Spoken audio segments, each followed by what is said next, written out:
Santos Futebol Clube vai disputar a Série B. Afinal, isso é um desastre anunciado ou uma oportunidade de reconstrução? Descubra isso no canal de mais credibilidade e menos clubista do país.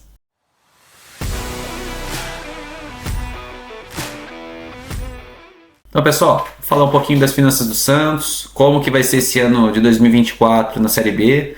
Vai ser um ano muito desafiador, mas a gente já viu alguns exemplos de outros clubes que usaram a Série B para reconstrução.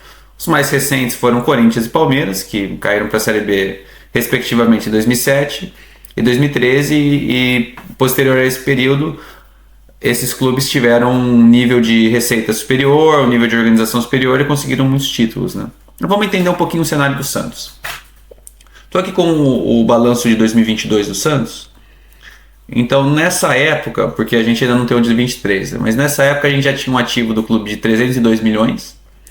Então, assim, para fins de comparação, você tem clubes de São Paulo, como Palmeiras, Corinthians ou o próprio Flamengo, com um ativo de mais de R$1 bilhão.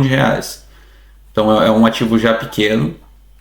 E uma parte preocupante é a questão do passivo, né, gente? Então, vamos entender uma coisa. A queda do Santos não foi uma coisa espontânea, tá? Não foi uma coisa que caiu do céu.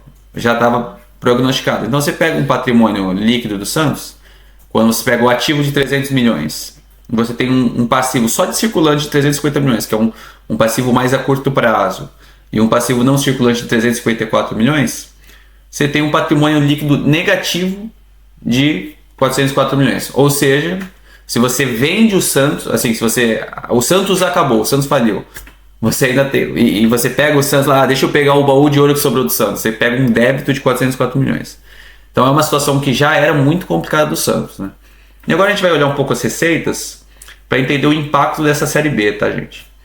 Então aqui nas receitas do Santos, você tem uma receita aqui de 340 milhões de reais, e essa receita tende a cair, tá, gente? Então os especialistas indicam uma queda com receitas de transmissões. Então no ano de 2022, a receita foi de 105 milhões de reais, e em 2021 foi de 138. Mas essa receita aqui que estava na faixa de 105, 140 milhões, dependendo do ano, dependendo das premiações, ela tende a cair pelo menos uns 80 milhões, tá, gente? É isso que a gente vai ver nas matérias daqui a pouco. Então, de cara, essa receita aqui que era de 340 milhões, você já tende até ela caindo para uns 250 milhões. Tem alguns poréns entretanto, né? Esse ano aqui, o Santos arrecadou com venda de atletas 70 milhões de reais. E aí a gente vai falar daqui a pouquinho sobre o Marcos Leonardo, como isso pode meio que compensar, entre aspas, a queda de receita com direitos de transmissões.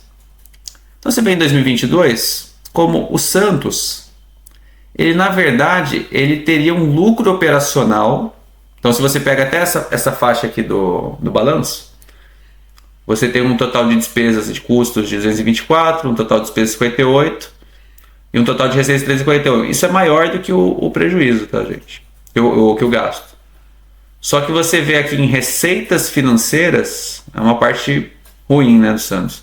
Então, só de juros e variações cambiais negativas que o Santos tem, em 22, que ainda é um cenário melhor que o de 24, o lucro que poderia ser de perto de 100 milhões, de 70 milhões, cai para 17 milhões. E aí você pode me perguntar, mas um lucro de 17 milhões não é bom para o Santos? Cara, um lucro de 17 milhões é bom para o Palmeiras, ele é bom para o Flamengo, ele é bom para times que já estão bem para o Fortaleza, ele é bom para times que têm uma dívida equacionada. O Santos tem uma dívida absurda, assim, comparada à receita. É uma dívida de 700 milhões para um time que está arrecadando 300 milhões, 350 milhões, e vai cair para 250 milhões esse ano. Então, é uma situação muito complicada. E aí vocês me perguntam, tem luz no fim do túnel? Vamos por partes. Então vamos pegar essa matéria aqui da UOL, dar o crédito aqui para o Rodrigo Matos, matéria muito bem escrita. Ele comenta aqui algumas coisas interessantes de ser ressaltadas, né? A questão da queda de transmissão, né?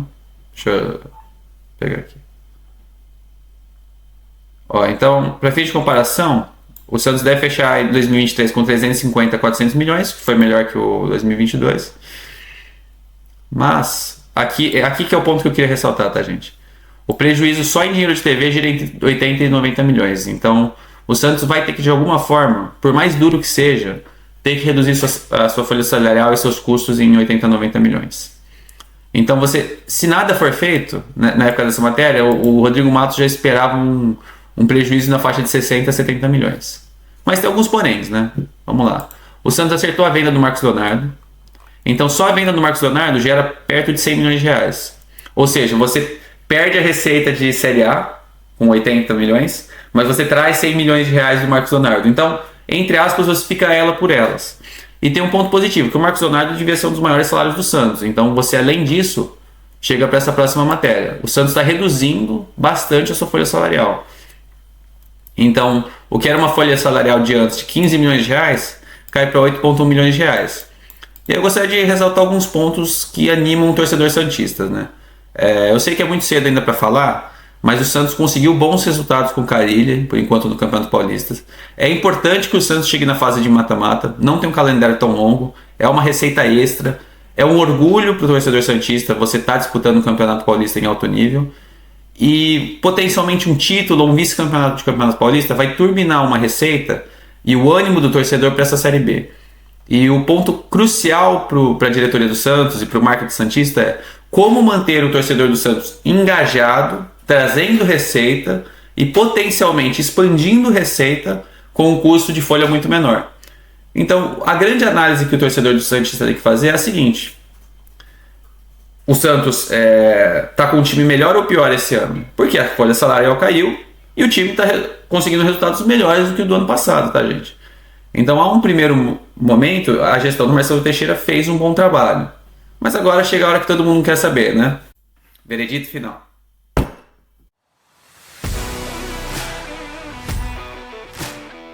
Então, pessoal, para concluir esse veredito final, eu queria ressaltar algumas informações que eu trouxe aqui no vídeo.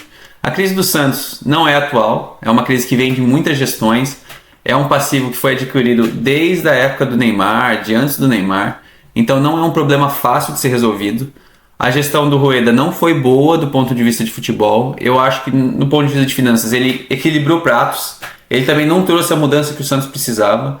E a um primeiro momento, o Marcelo Teixeira está indo mais com as facas nos dentes para reduzir esse gasto, gente. Então, um ponto positivo é que o Santos está levando a sério essa questão das receitas. Agora, tem alguns pontos que a gente tem que refletir e que eu gostaria de ressaltar. Um time com 350 milhões de reais de receita, com uma dívida de 700 milhões, vai a passos de muita tartaruga conseguir reduzir com austeridade. Eu acho que a austeridade é importante, o Santos tem que ser austero e ter superávites, mas um ponto que eu gostaria de ressaltar: o Santos tem que engajar sua torcida de São Paulo. Eu entendo que o Santos só possa arrecadar 500, 600 milhões de reais. Não estou nem falando de 1 bilhão, tá, gente?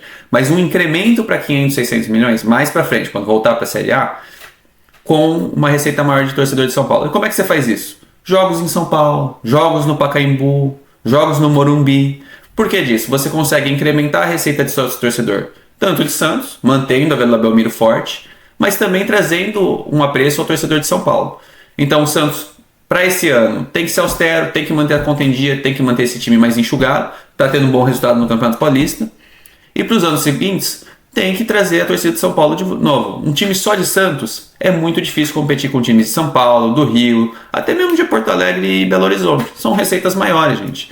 Então o Santos, para voltar a ser o grande Santos, tem que sim ser Santos, mas tem que também ser um pouquinho mais São Paulo. E você, pessoal, o que você acha que vai ser do Santos? É um desastre completo ou ainda tem chance de renascer? Deixa aí nos comentários.